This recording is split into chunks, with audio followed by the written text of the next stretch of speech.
नमस्कार दोस्तों, मेरा नाम है अमन शुक्ला और एक बार फिर लेकर हाजिर हुआ हूँ एक डरावनी कहानी। तो दोस्तों, कैसे हैं आप लोग? मैं हमेशा की तरह फिर से यही आशा करूँगा कि आप लोग खुशी से रहें और हमेशा कामयाब रहें। किसी की लाइफ में अगर फेलियर आता भी है तो उसे एज अ स्पोर्ट लें, और गिर के खड़ा होना हम लोगों की किस्मत में आजकल जैसे लिख सा गया है। तो गिरने से नहीं डरें, लेकिन दोबारा उठना ज़रूर है। ठीक है, तो ये सब ज्ञान की बातें मैं अलग करके अब आता हूँ सीधे कहानी पर, क्योंकि ज्ञान मैं बहुत ज़्यादा दे देता हूँ ना आजकल। आप लोग भी सोचते होंगे यार कहानी सुनाने आया, कहानी सुनाना इधर उधर की बातें क्यों करता है। तो कहानी सुनाने से पहले मैं आपको कह दूँ कि अगर आपको कहानी पसंद आए तो हमारा चैनल सब्सक्राइब कीजिए, कहानी को लाइक कीजिए, शेयर कीजिए और कमेंट करके हमें बताना ना भूले कि कहानी कैसी लगी। तो चलिए आता हूँ कहानी पर। पीयूष जब 3 साल का था, उसकी माँ की अचानक ही मौत हो गई थी। तब से उसके पिताजी शिव ने बड़े लाड़ प्यार से उसे पाला था। उसके प्यार में कोई कमी ना रहे, इसलिए शिव ने कभी दूसरी शादी नहीं की। शिव एक फॉरेस्ट ऑफिसर था। उसे सरकार से सब कुछ मिलता था, गाड़ी, बंगला, पैसा, और इसके साथ एक और चीज़ भी मिलती थी, सरकारी ऑर्डर। साल के पहले दिन 1 जनवरी को शिव को ईमेल मिला कि उसका तबादला देवगढ़ में हो गया है और उसी रात को उसे देवगढ़ के लिए रवाना होना था। शिव ने बड़ी मिन्नतें करके और वादे करके अपने बेटे पीयूष को नई जगह शिफ्ट होने के लिए मना ही लिया। वे दोनों सुबह 10:30 बजे देवगढ़ पहुंचे। देवगढ़ पहुंचने के बाद वहां का मनमोहक नज़ारा देखकर खुशी से चिल्लाते हुए पीयूष यहाँ वहाँ भागने लगा, क्योंकि वहाँ बच्चों के खेलने के लिए एक बड़ा सा पार्क था जिसमें बहुत सारे झूले, फिसल पट्टी, स्विमिंग पूल और बहुत कुछ था। पीयूष को खुश देखकर शिव के नए सेक्रेटरी श्याम के मुंह से निकल गया, आपसे पहले वाले एक अफसर ने यह पार्क उनके बच्चों के लिए बनवाया था। उसकी इस बात पर बगल में खड़े दूसरे ऑफिसर ने श्याम को चुप रहने का इशारा किया, लेकिन वह सुनकर शिव के मुंह से निकल ही गया, जिसे वह अफसर सुनना नहीं चाहता था। शिव बोला, वैसे कहाँ तबादला हुआ है उस पार्क बनाने वाले अफसर का?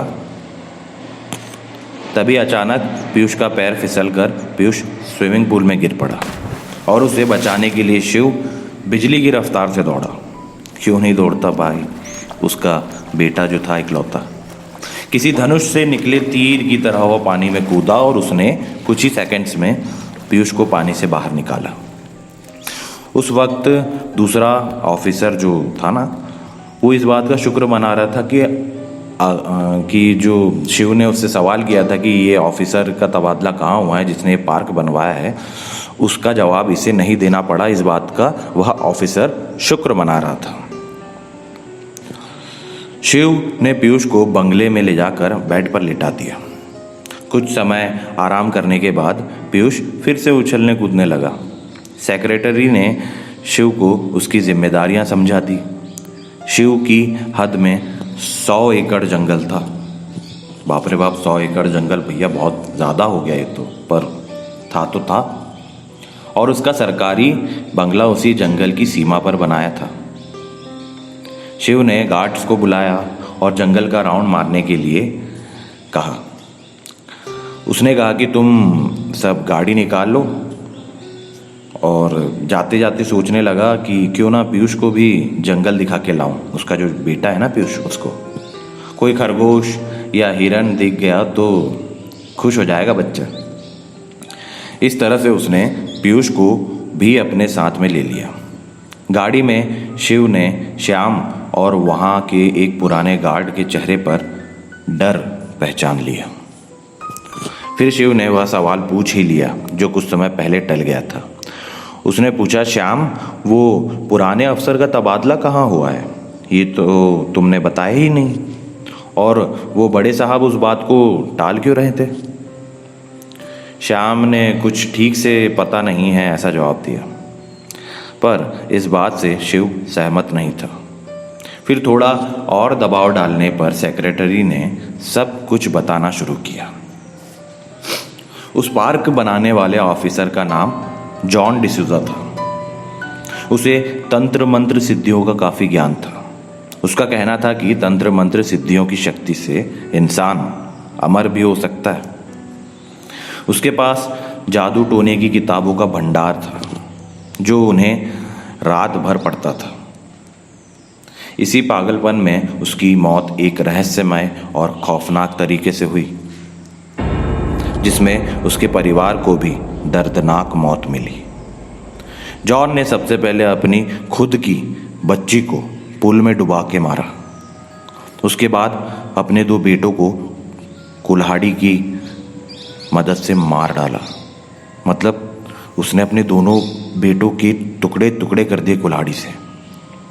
फिर बीवी पर मिट्टी का तेल डालकर आग लगा दी और पूरे परिवार की बलि देने के बाद आखिर में खुद बंगले के सामने वाले पेड़ पर फांसी लगा ली। ये सब उसने मध्यरात्रि के वक्त किया था।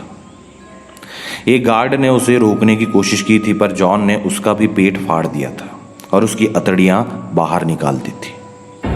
हम जब तक सुबह वहाँ पहुँचे तब उसकी बेटी की लाश पुल पे सफ़ेद होकर तैर रही थी। उसके नज़दीक ही उसके बेटों के काटे हुए हाथ पैर और सिर के टुकड़े थे। उसकी बीवी की जली हुई लाश आंगन में पड़ी थी और जॉन की लाश पेड़ पर लटक रही थी। बहुत ही डरावना मंजर था। बाद में उसके पूरे परिवार को सरकार ने जंगल के बीचों बीच तालाब के पास दफना दिया। शिव ने सवाल किया कि ये सब होने तक बंगले के बाकी नौकर चाकर क्या कर रहे थे।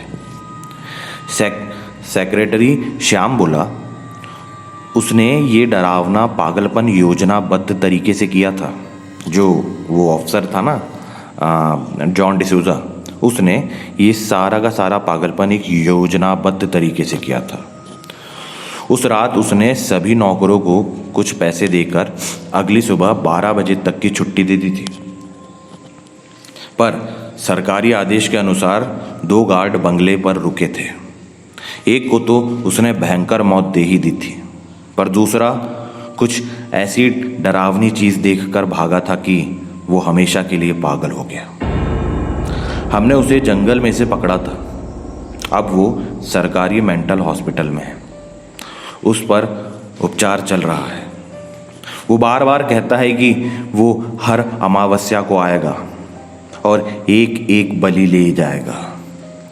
उस दिन से आज तक वो जो भी अमावस्या की रात उस बंगले में रुकता है, वह सुबह पेड़ से फांसी लगाकर आत्महत्या कर लेता है। मतलब उसकी लाश पेड़ से टंगी हुई मिलती है सुबह तक लोगों को, जो भी अमावस्या की रात उस बंगले में रुकता है। याद रखिएगा। तब से हर अमावस्या की रात यहाँ किसी को रुकने नहीं दिया जाता। गांव के पुराने पंडित जी ने बताया कि जॉन की रूह यहाँ रुकने वाले के शरीर में प्रवेश करके उसे आत्महत्या के लिए मजबूर करती है। वो होती है ना कुछ ऐसी नेगेटिव एंटिटीज़, कुछ ऐसी जगह भी होती है जहाँ पर जाकर आपको बुरे बुरे ख्याल आने लग जाते हैं। मतलब आपको ऐसे ख्याल आएंगे कि आपने लाइफ में कुछ नहीं किया, आप जो भी कर रहे हो वो भी बेकार है, आपको कोई चाहता नहीं है और आपका जीना बिल्कुल ही बेकार है, मतलब आपको मर जाना चाहिए। इस तरीके के कुछ नेगेटिव थॉट्स हैं, कुछ ऐसी हॉन्टेड जगहों पर आते हैं जो। तो जॉन डिसूजा की जो आत्मा थी वो भी लोगों के शरीर में प्रवेश करके कुछ ऐसा ही माहौल बनाती थी, इसलिए लोग मरते। उसे हर वक्त अपने काम के लिए एक शरीर चाहिए होता था। मतलब वो जो भी बलि वली चढ़ाता था ना, वैसा ही कुछ वो मरने के बाद भी कर रहा था। और आज भी जॉन की क्रूर आत्मा जंगलों में भटकती है। न जाने भगवान उसे कब मुक्ति देंगे। पूरी कहानी सुनाने के बाद श्याम बोला, सर कल अमावस्या है, आप भी बंगला छोड़कर गांव में ही रुकिएगा।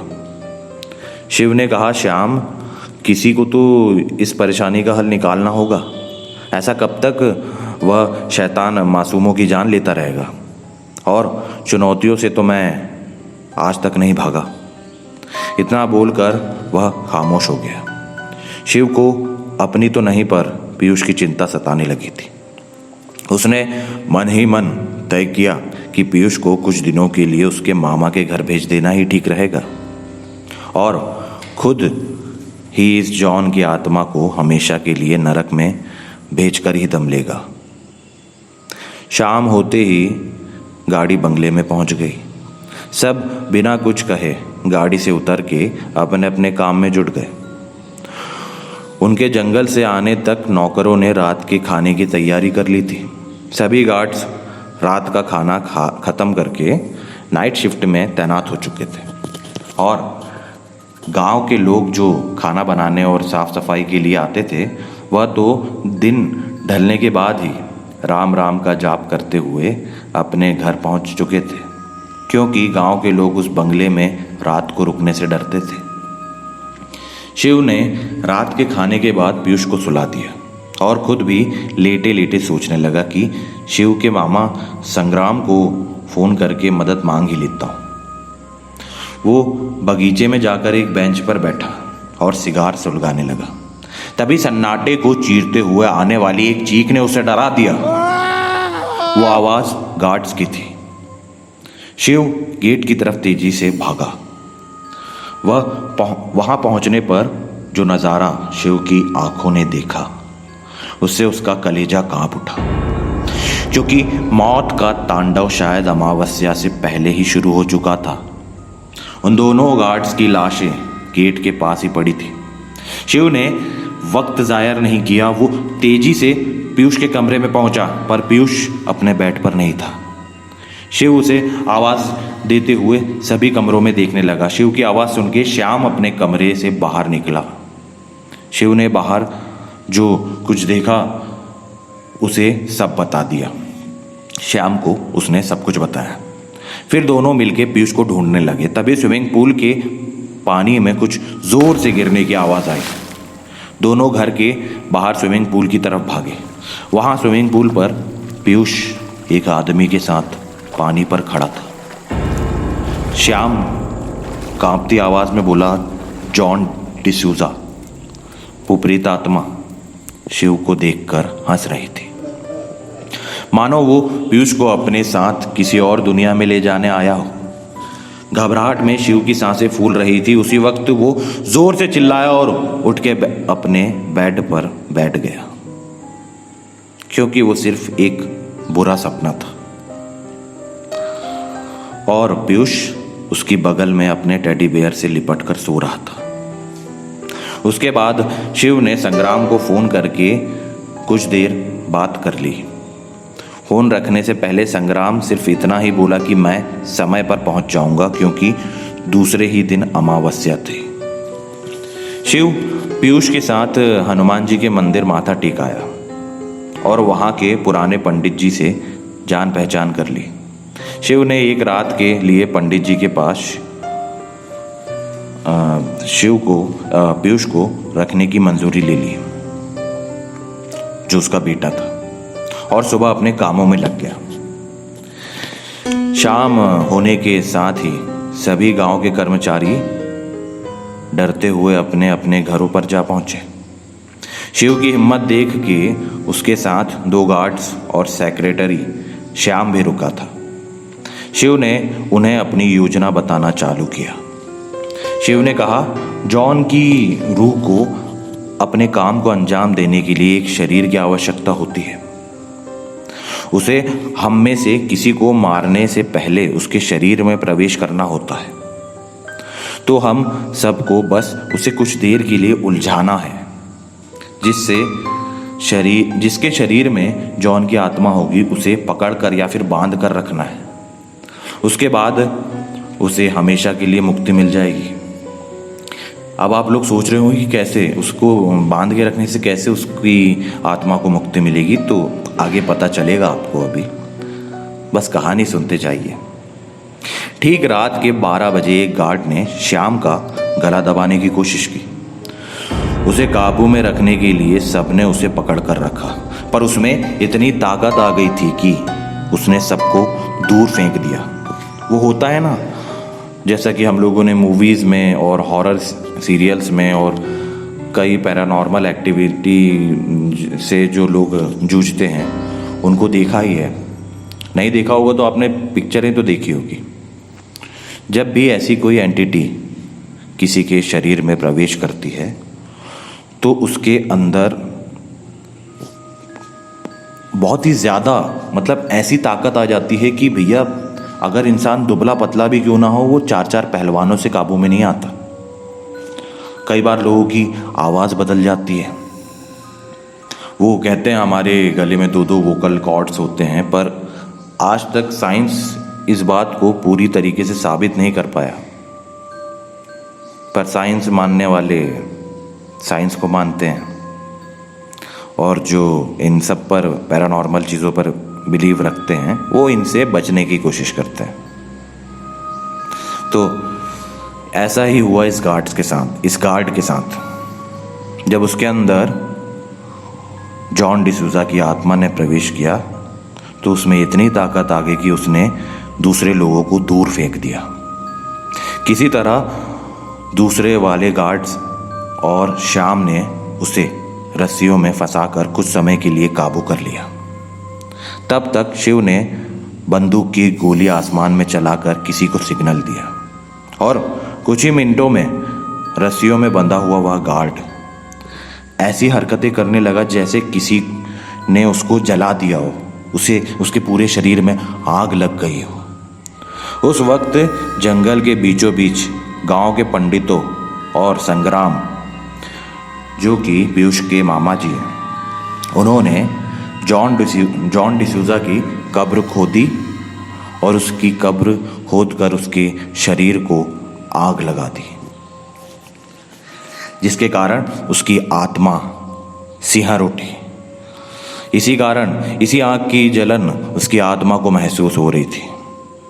और कुछ ही समय बाद वह जो गार्ड है जिसके शरीर पर जॉन डिसूजा ने कब्जा किया था वो नॉर्मल हो गया। बाद में शिव ने सबको समझाया कि काले जादू की किताब में एक रस्म है। आप लोग भी यही जानना चाह रहे होंगे ना कि ये सब शिव को कैसे पता चला। तो वही चीज़ अब उसने समझाई कि काले जादू की किताब में एक रस्म है जिससे जॉन उस कब्र में रहते हुए भी जिंदा था। यहाँ उसकी आत्मा सिर्फ अपनी भूख मिटाने आती थी, जो कि किसी मासूम की जान लेकर ही मिटती थी। और उस किताब के अनुसार अगर मरने के बाद भी जॉन ने 100 इंसानों की बलि पूरी की होती, मतलब अभी हुई नहीं थी उसके, पर जॉन की आत्मा 100 इंसानों की बलि देना चाहती थी। तो उस किताब के अनुसार मरने के बाद अगर जॉन 100 इंसानों की बलि देता है तो वह अपनी कब्र में से जिंदा होकर हमेशा के लिए अमर हो जाता।